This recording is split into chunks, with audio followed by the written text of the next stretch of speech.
This is the only concentration camp built in France. It's located near Strasbourg and was called Natsweiler-Struthof.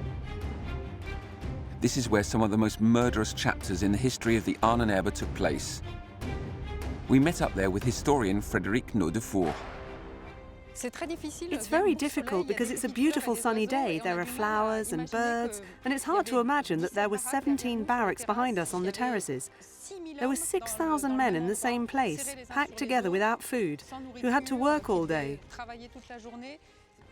That's a tough reality to imagine today, and yet it was the same story in every part of this camp. One of the most striking places is right here in this building, where several rooms were set aside for medical experiments on human guinea pigs. This room was for experiments and dissections, and is located in one of the wings of the building, which has a dreadful history, because the crematorium was in the center of the building, and the whole of the right wing was used by the doctors.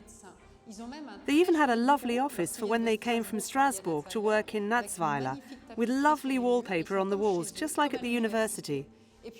Then opposite the office, in stark contrast, was the room where the human guinea pigs slept on perfunctory wooden bunks, and where they were subjected to horrific pain. From 1942 to 1944, the Natsweiler-Struthof camp would be the theatre for the Ahnenerbe's scientists' crimes. This top-secret scientific organization's sole aim was to perform experiments into new medical treatments and to discover the origins of the Aryan race, a race that Nazis considered to be superior to any other. The brainchild of this scientific organization was a notorious man, Heinrich Himmler, Adolf Hitler's right-hand man.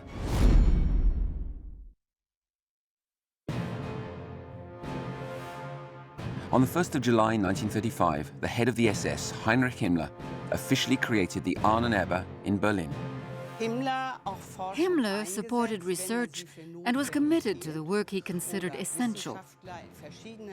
He also gave jobs to scientists so they could carry out research that would benefit his political strategy. But Himmler wasn't alone. He was supported by a certain Wolfram Sievers.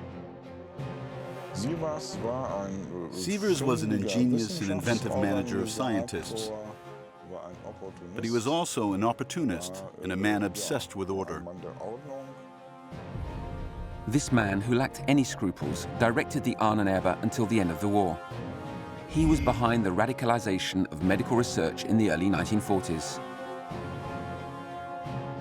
This terrible shift was triggered by a meeting at the highest level.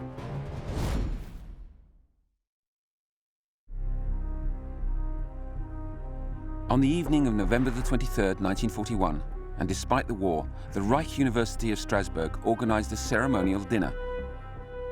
Wolfram Sievers, the head of the Ahnenerbe, was one of the guests of honor. Most of the faculty were actually SS and had and many of them had an association with the Ahnenerbe.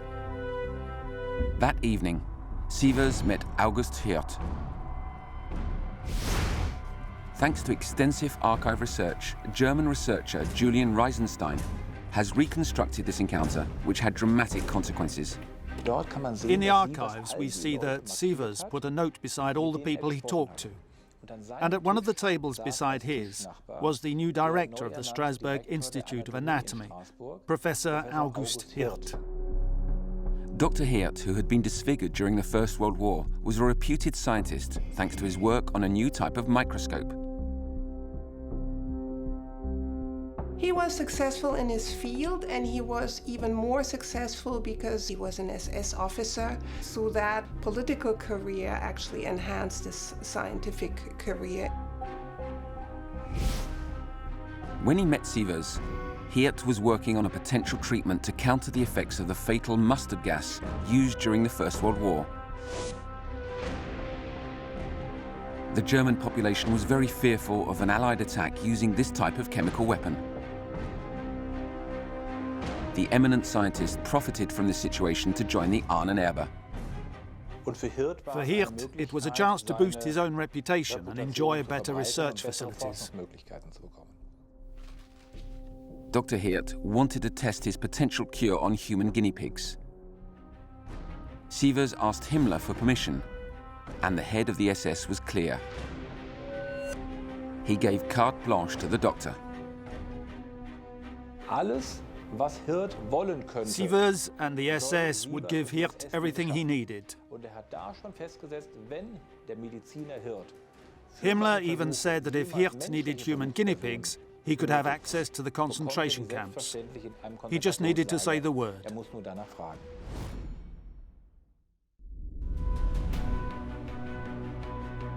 Hirt and Sievers would use this official authorization a few months later in 1942. That summer, on the front, the army of the Third Reich started to withdraw for the first time. All Germans of fighting age were called up, but not Sievers or Hirt. In retrospect, and in view of certain documents from back then, we realized that above all, Hirt and his collaborators wanted to avoid being sent to the front. The irony of this story, albeit with its tragic consequences, is that the heroes themselves didn't go to war. Thanks to these two unscrupulous opportunists, the Ahnenerbe descended into the horror of experiments on human guinea pigs. Of all the departments in the organization, the most important was Section H. H for Hirt.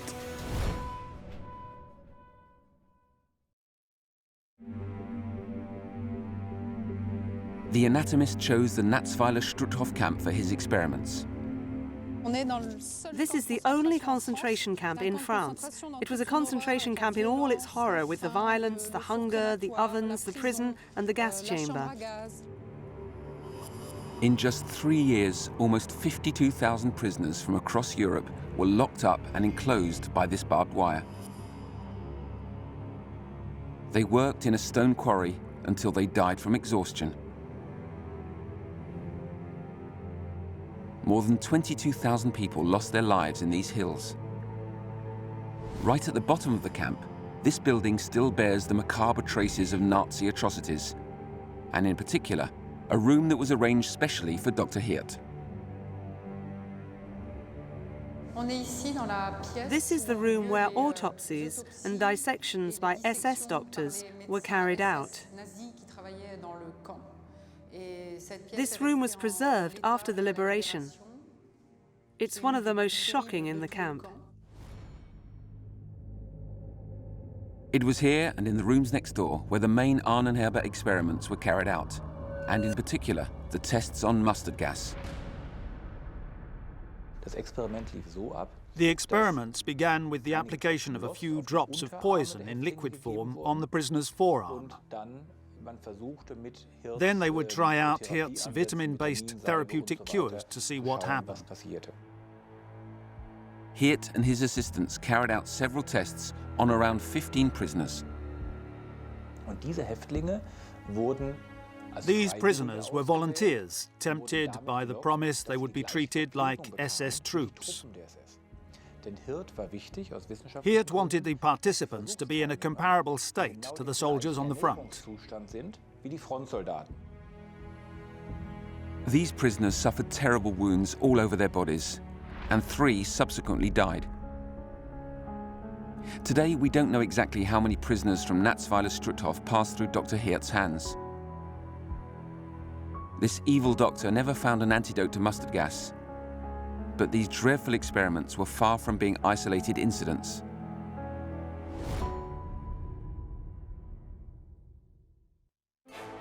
Since the spring of 1942, Jews were being exterminated in huge numbers in death camps in Poland, in the name of what the Nazis referred to as the final solution. Experiments on human guinea pigs became more widespread. They happened all over Europe in dozens of camps located in countries including Germany, Poland, and the Netherlands.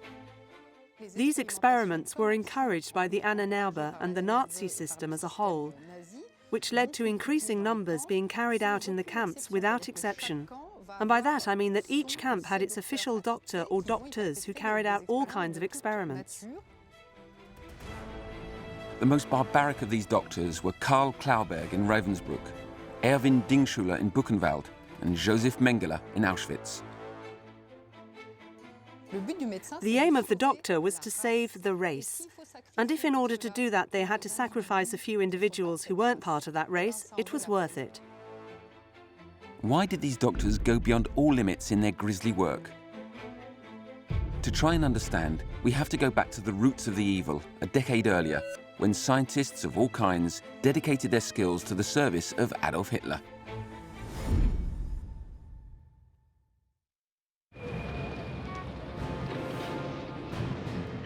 Berlin, March 1933. The National Socialist Party, the NSDAP, won a majority. The new Chancellor, Adolf Hitler, took power and a dictatorship was soon established in the country. At that time, German scientists were among the best in the world in many different areas of expertise. German scholars had won Nobel Prizes in a range of fields, including physics, chemistry, and elsewhere. A majority of Jewish scientists had left Germany, as Albert Einstein did in October 1933. But some very talented people remained, and among them, most of the intellectuals and doctors had joined the National Socialists. It was a young generation. They were people who were 20 to 30 years old, educated people, very intelligent folk. They were opportunists who saw their chance for an amazing career and people who had strong ideological convictions. Hitler planned to take advantage of this pool of young talent. Hitler was not a scientist, and while he was not interested in science per se, he nevertheless gave a lot of support to what we would call military science. The Führer needed intellectuals, but their research had to be in the best interests of industry and serve the power of the Third Reich. Behind the scenes, Hitler had already started preparing for war and what he called the Great Reich. Far from being a stranger to science, Hitler believed that scientific research was a means to serve and underpin his racial ideology. The idea was that the human races, in inverted commas, were not all equal, that some were superior to others, and some races in humanity, once again in inverted commas, were inferior. The so-called superior race was the Aryan race, an ancient concept, but one Hitler had been using since 1924 when he wrote Mein Kampf, or My Struggle. The Nazis started pursuing the impossible in a quest for this race they themselves were incapable of defining with any precision. They drew up physical and genealogical pseudo-criteria, and to them, anyone who didn't meet these criteria did not deserve to live. To pursue the objectives fixed by National Socialism, the areas of research such as medicine, racial anthropology, and racial hygiene became very important. Right from the start of the dictatorship, doctors were being used for this means. They would be tasked with establishing policies of so-called racial hygiene, or sterilization, and abortion programs, and later, euthanasia. The doctors had to purify the Aryan race with its Teutonic and Nordic origins. Their ideal was blonde hair and light-colored eyes. In addition to undesirable physical criteria, were what the Nazis considered to be dangerous parasites. Handicapped people, homosexuals, gypsies, Jews. But at the time, the Third Reich did not yet know what to do with these impure individuals. To them, it wasn't speculation. It was a reality that biology could scientifically prove and justify. Doctors, and specifically also anatomists, became involved in the creation of a medicalized politics, basically, that gave the foundation for the biology of racism. To Heinrich Himmler, Hitler's faithful companion, natural and human sciences had a fundamental role in Aryan selection and the extension of the Third Reich. In this context, the head of the SS decided to create his own research center to establish the origins of the Aryan race. Its name was the Ahnenerbe, and its symbol, a tree.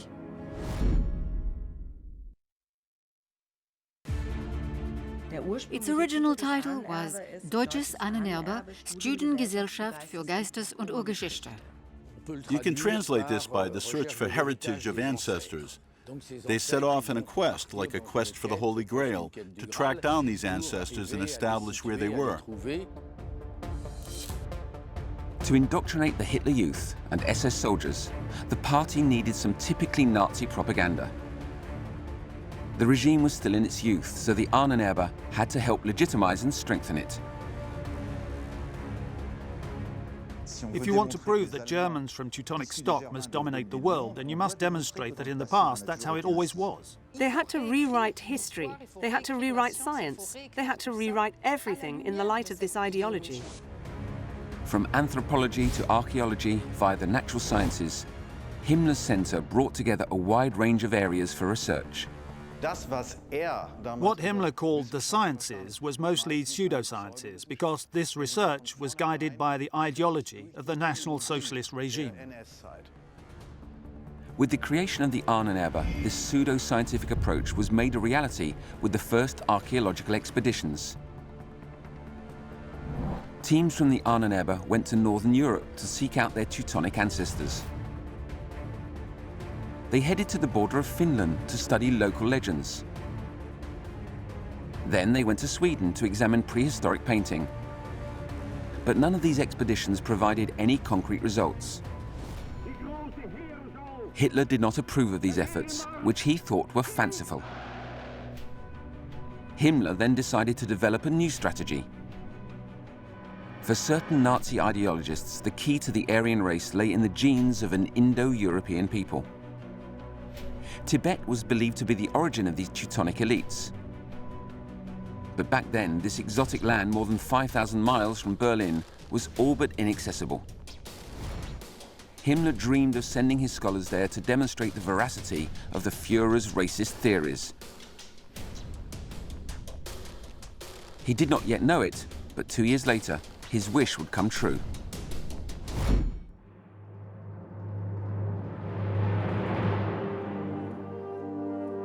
August 1939. War was close, but Nazi Germany was enjoying a glorious summer. And an anodyne event was about to grip the population. On August the 4th, towards the end of the afternoon, a plane landed at Munich airport. It was carrying 5 scientists that Heinrich Himmler came to welcome in person on the tarmac. The photo was splashed across the front pages of all the papers. These 5 scholars were considered heroes. Among them was Bruno Beguer, a racist anthropologist who was one of the key players in the Ahnenerbe. The 5 SS officers had left Germany 15 months previously for the foothills of the Himalayas and the forbidden city of Lhasa in Tibet. This expedition, which was exceptional at that time, was filmed and photographed in its entirety by the Nazis. And we have gained access to these incredible images. This propaganda film now belongs to a documentary collection financed by Steven Spielberg. It was at that time, during those dark days of history, that the myth of the archaeological adventurer who set off to pillage distant lands was born. These images also perhaps inspired Spielberg for his portrayal of the dreadful Nazis battled by Indiana Jones. But this expedition was real, and the official mission of the trip a scientific one.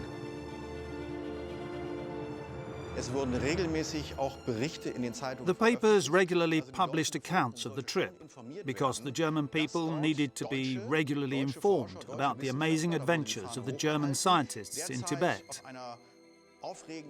It was a patriotic duty. But some of the aims of the SS were less official, and in particular the very special work carried out by Bruno Beguer. This race specialist was an archetypal Aryan. Tall and blonde, with blue eyes, he was a confirmed racist who had been trained by the greatest Nazi ideologists. What Beguer wanted to do, and it's clearly stated in his research program, was find potential relics of the Aryan race. He also wanted to carry out archaeological digs.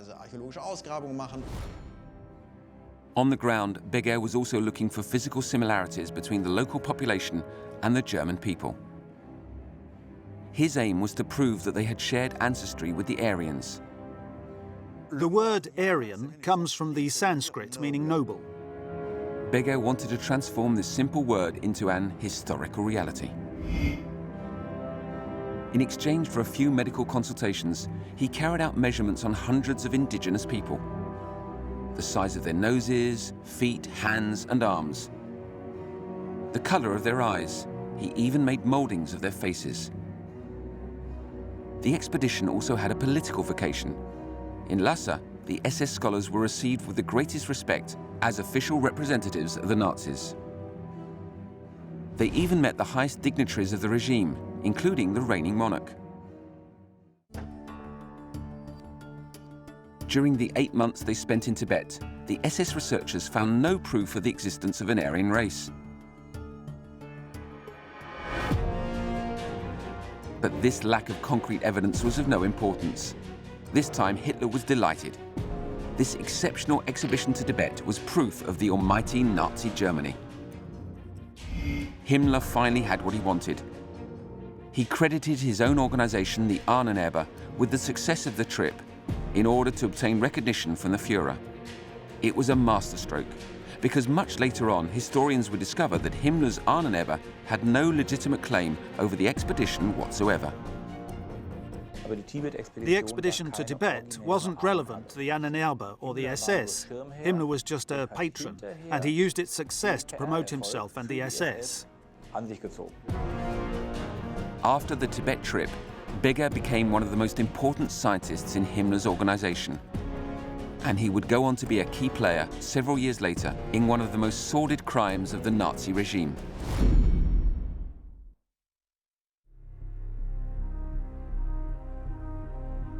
In June 1943, 4 years after his expedition to Tibet, the anthropologist Bruno Beger found himself at the Auschwitz concentration camp in Poland.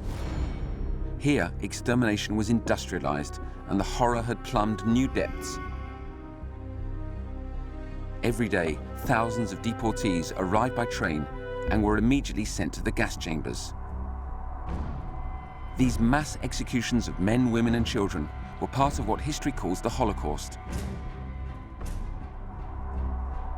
The systematic and methodical extermination of Europe's Jews led to the death of 6 million people.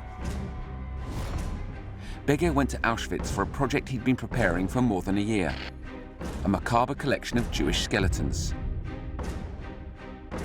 He finally thought he'd found irrefutable proof of the biological difference between the Jews and the Aryans.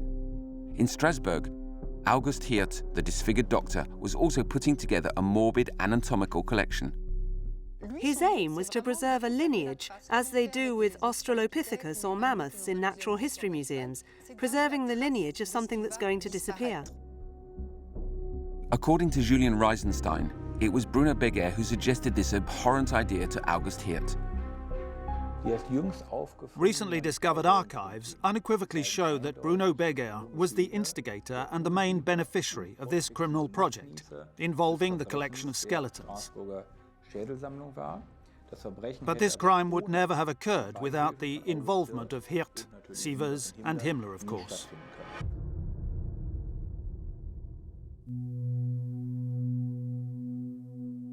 In Auschwitz, Beger randomly selected men, women, teenagers, adults, and old people. Hirt had one condition. He didn't want to be sent damaged cadavers. He wanted living people that he could kill in the place where he was working.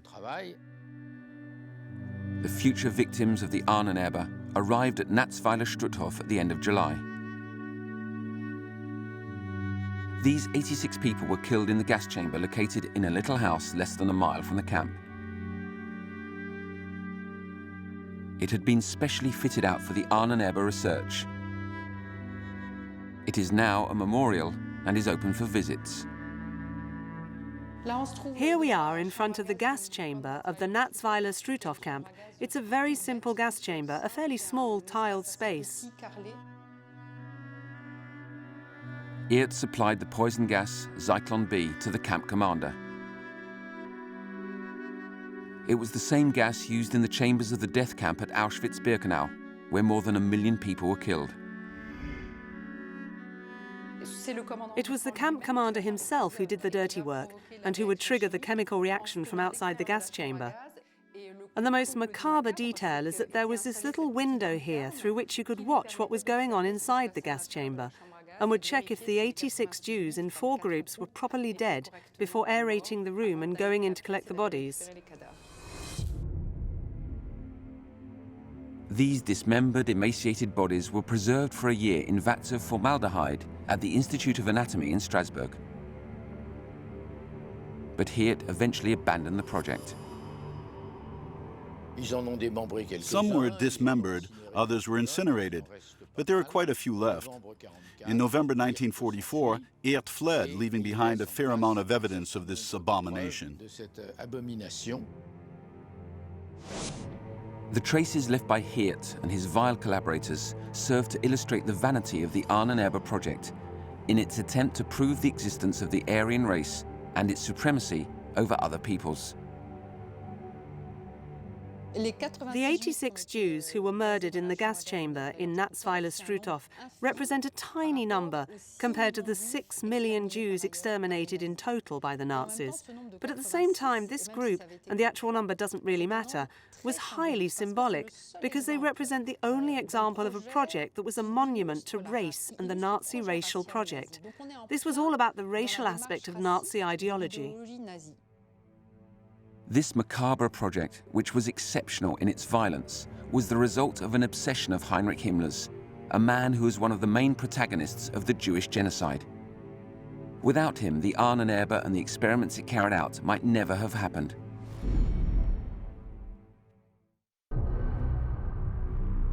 When the Nazis came to power, Himmler was only 33. Since 1929, he had been heading up the Schutzstaffel, the army squadron charged with protecting the Führer, more usually known as the SS. Unlike Adolf Hitler, Heinrich Himmler was fascinated by scientific research across very different fields.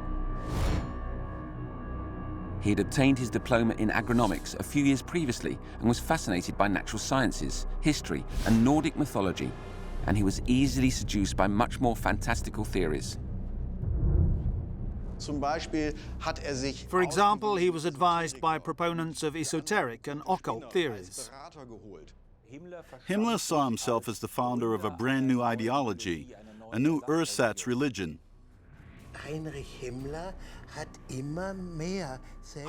Himmler was increasingly convinced that he was the reincarnation of a German king, Heinrich, from the Middle Ages. He was fascinated by many things occult, and the range here is from witches to crows and the flight of crows and what that might indicate, to obscure theories about the emergence of the universe.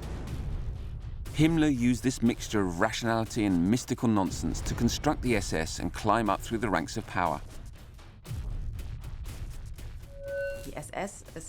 In 1929, the SS was a tiny group of 280 people. But in just 4 or 5 years, Himmler had put together an operational police force of more than 50,000 men.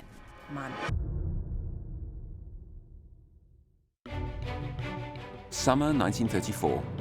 The SS eliminated the members of another armed faction of the party, the SA, and became all-powerful. Hitler would now use them to help construct the Great Reich he dreamed of. That same year, Himmler set up an SS officer training academy in a 17th century Schloss in the center of Germany, in Wewelsburg. We visited this unique fortress, which discreetly preserves some mysterious vestiges of the passage of the SS. Peter Meyer-Hüssing is our guide in this place that is filled with history. Here we are in the North Tower, and this was the General's Room. It was built in the 1940s on the instructions of Himmler and his architects. Here, Ahnenerbe scholars taught classes for SS officers. These walls, so dear to Himmler, bore witness to Nazi ideological alienation and indoctrination. Underneath is the crypt. We know very little about what the Nazis did in these rooms, as there is no reliable documentation in existence. But we do know that they were very important to SS generals. What really happened in this castle? Its stones are the only witnesses to the events that took place here. But some signs of the passage of the SS remain engraved forever on the floor. Like this symbol, today known as the Black Sun. It was directly inspired by the ancient writings the Nazis took on as their own, like the swastika, and which gave rise to the main Nazi symbol. The swastika was inspired by Indian culture, in which it probably appeared around 10,000 years ago. It symbolizes the sun. Himmler even used these mystical symbols in the majority of objects worn by the Nazis. It was he who encouraged the design of those famous SS skull rings and a whole collection of highly symbolic objects that were supposed to illustrate Teutonic roots. But I think he was very skillfully using these occult symbols to strengthen his influence and the ambitions of the SS in terms of gaining power. He was looking to create and to turn the SS into a kind of group of knights.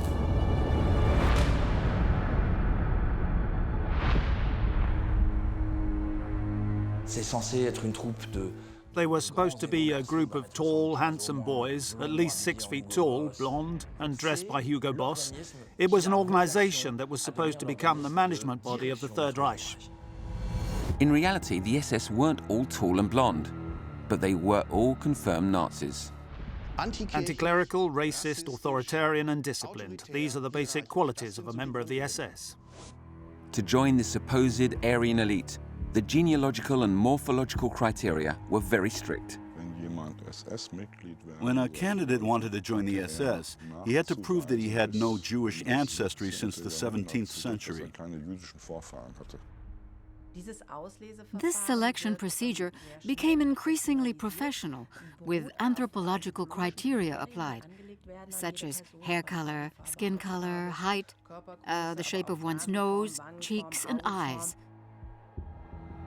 For Himmler, the SS represented the elite of this Aryan race, whose existence they were desperately seeking to prove scientifically. But none of their expeditions in the mid-1930s to Northern Europe met with any success. During this period, Hitler judged the Ahnenerbe to be increasingly useless. To prevent it being disbanded, Himmler decided to refocus its areas of research. Any studies that were a touch crazy or in some way unofficial were stopped in order to refocus the Ahnenerbe on one truly academic discipline, making it the spearhead of the SS empire. The advancement of the German army would drive Himmler even further in his fervent quest for Aryan origins. The Ahnenerbe scholars' mission was crucial.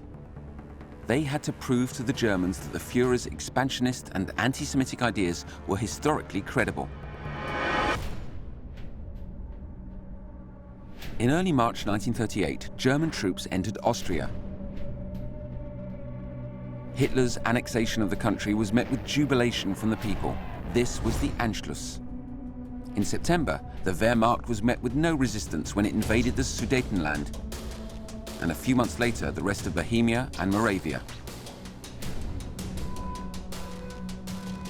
The Great Reich that Hitler and Himmler dreamed of was taking shape, and so far without war being declared. In Germany, anti-Semitic acts were increasing, and in November 1938, almost 30,000 Jews were sent to concentration camps. In this dramatic context, the Ahnenerbe wanted to draw on archaeology to demonstrate that these invasions had some historical justification. It was during this period that many archaeologists joined the SS, and increasing numbers of digs were carried out across Germany. Every discovery was supposed to prove the historical supremacy of the Germans across civilization in its entirety. Archaeology became a key part of the machinery of Nazi ideology.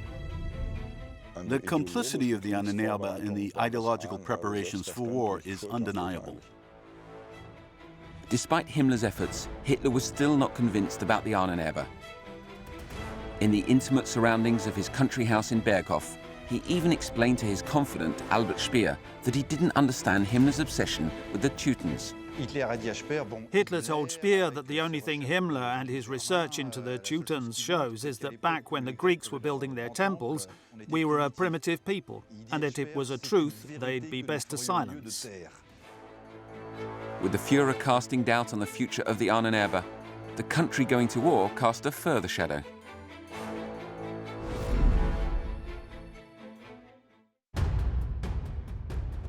On September 1st, 1939, Germany invaded Poland.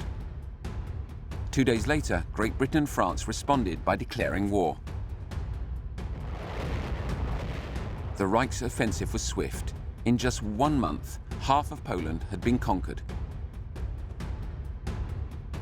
In early 1940, the Führer's army also invaded Belgium, Luxembourg, and the Netherlands just as rapidly. And then in the spring, they occupied a large part of France. Germany's victory was crushing. The war was a turning point for the Ahnenerbe. All planned expeditions were cancelled, and Himmler's science center was under threat. Then Wolfram Sievers came up with the perfect play. In time of war, the archaeologists could become true pillagers. They were no longer simple researchers, they became combat intellectuals. This was the start of the greatest plunder of all time. Over the space of 2 years, the Nazis amassed thousands of works of art and prehistoric relics from across all the occupied territories.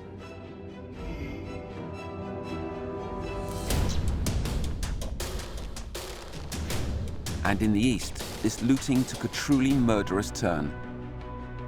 In June 1941, Germany attacked Russia in Operation Barbarossa. Almost 3 million soldiers were sent to a front that covered some 1,250 miles. The archaeologists were on the front line to pillage the local treasure. They were also witness to the early days of the Holocaust. And in the camps, their medical colleagues from the Ahnenerbe were also taking part in the massacre.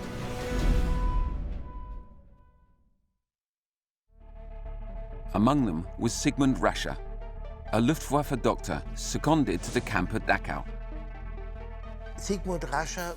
Just like Mengele in Auschwitz, Rascher was consumed by ambition.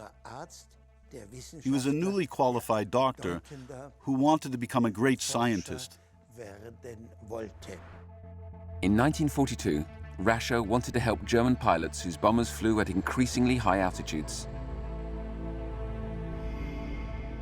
In one of the blocks in Dachau, he put prisoners in a chamber emptied of oxygen in order to simulate the conditions of a parachute drop of more than 10 miles. Then he observed the physical effects and took photographs. It was very painful for these men. The physical impact was so serious that the survivors, who were fairly numerous, immediately suffered very severe consequences, particularly to their hearts. Of the 200 prisoners tortured by Rascher, between 70 to 80 of them died in agony. The Luftwaffe doctors eventually distanced themselves from him because they could see his evil madness.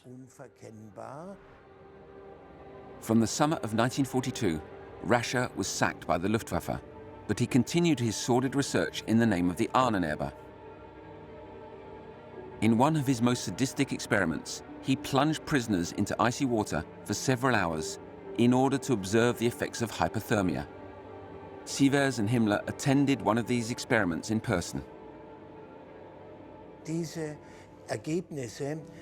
Rascher's conclusions from Dachau had no scientific value because the prisoners who were forced to carry out these experiments misrepresented the results to reduce the suffering of their co-detainees. These inhumane experiments in Dachau still failed to provide the Ahnenerbe with any concrete results. But Sievers hoped for greater success in France at the Natsweiler-Struthof camp.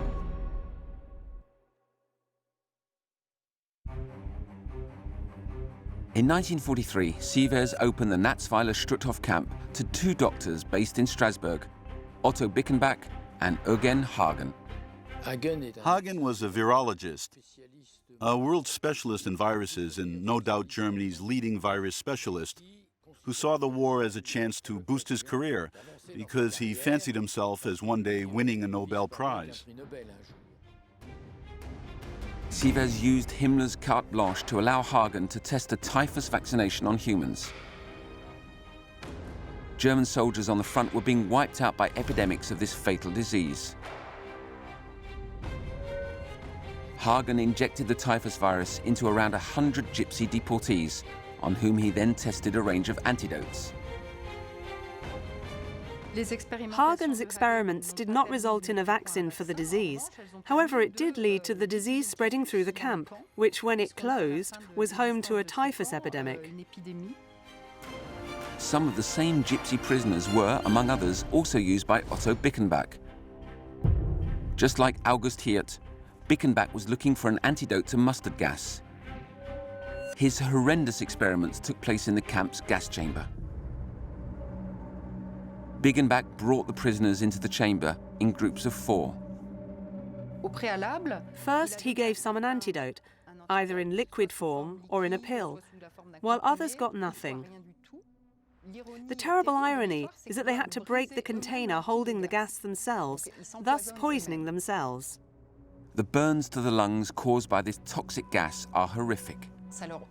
It ripped out the lungs, and many suffered horrendously afterwards. 4 gypsies died as a direct result of this experiment, but we don't know the fate of the others. Maybe some died some weeks later, or in another camp. As with Hirt, Rascher and Hagen, there are no precise figures as to the number of Bickenbach's victims. Whether in Dachau or Natsweiler-Struthof, it was Wolfram Sievers who was behind these sordid, sadistic experiments upon Himmler's request. Sievers always tried to preempt Himmler's orders. In reality, he alone ran the Ahnenerbe. When the war came to an end, the Ahnenerbe was shut down, having proved nothing. Himmler fled and killed himself when he was arrested by the British police. As for Wolfram Sievers, he was unable to escape the most infamous trial in history.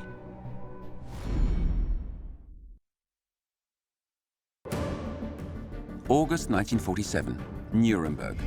The Ahnenerbe, dated the 9th of February 1940. 20 doctors and 3 administrators were tried by the Allies for their medical experiments on human guinea pigs.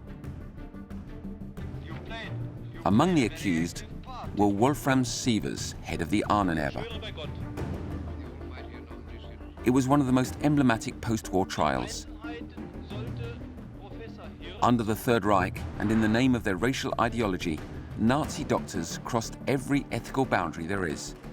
Their behavior was considered particularly shocking, considering that we have a high opinion of doctors. Doctors are supposed to help people. Doctors are supposed to have empathy and respect for human life.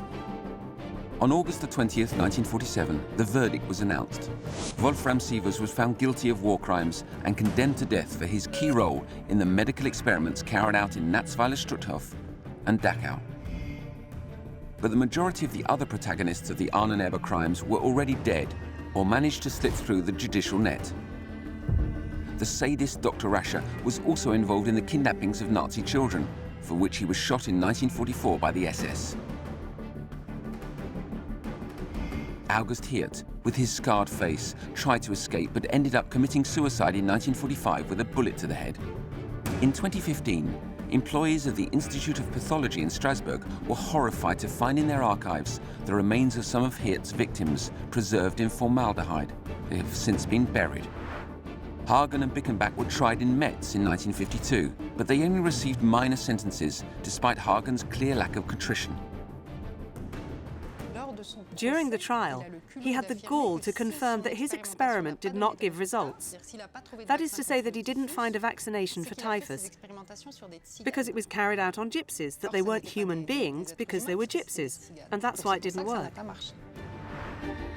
Beguer, the macabre collector, escaped justice for many years, but was eventually tried and found guilty in 1970, also without expressing any remorse. He hardly spent any time behind bars for his involvement in the skull collection in Strasbourg. Like Beguer, most of Hitler's evil scholars and doctors eventually managed to evade justice. The Ahnenerbe's ideologists and archaeologists went on to finish their academic careers in Germany. Although they may not ever had actual blood on their hands, these scholars nonetheless attempted to justify the unjustifiable, their invasions, lootings, deportations, and extermination. In rewriting history by twisting archaeology, they installed false ideas about the biological differences between the so-called races. Their ideological responsibility is huge. By that I mean they made out they were dedicated to excavating prehistoric sites, discovering vestiges in caves, and exhuming burial sites. But in fact, there was a plan to it all. They used that science to serve a project, and that project was a deeply criminal one. The Nazis were not mad, and nor were the Ahnenerbe's intellectuals, because in fact they developed a hyper-rational system that is simply based on unacceptable and false precepts. Precepts about race, and precepts regarding the anteriority and superiority of the Aryan race. It's hard to say that these scientists were crazy, because they were some remarkably intelligent people who were, to use the words of Elie Wiesel, poorly guided. They looked for answers everywhere, in the natural sciences and certain esoteric theories, but they never found irrefutable proof. Some stories perpetuate the myth of these archaeologist adventurers who set off in pursuit of the Holy Grail. But the scholars of the SS were, above all, fanatics and criminals. The Ahnenerbe is symbolic of the Nazi slide into abject horror and of how intellectuals participated in that. You might think that the intellectuals, having studied Latin, Greek, and poetry, would be able to think critically and say, no, we must be democratic, etc. But no, it didn't happen that way. The story of the Ahnenerbe and the Institute of Military Research clearly shows what can happen in the absence of legal, financial, and ethical limits. This is the story of scientists in black coats that through opportunism, ambition, or cowardice used science in the service of horror.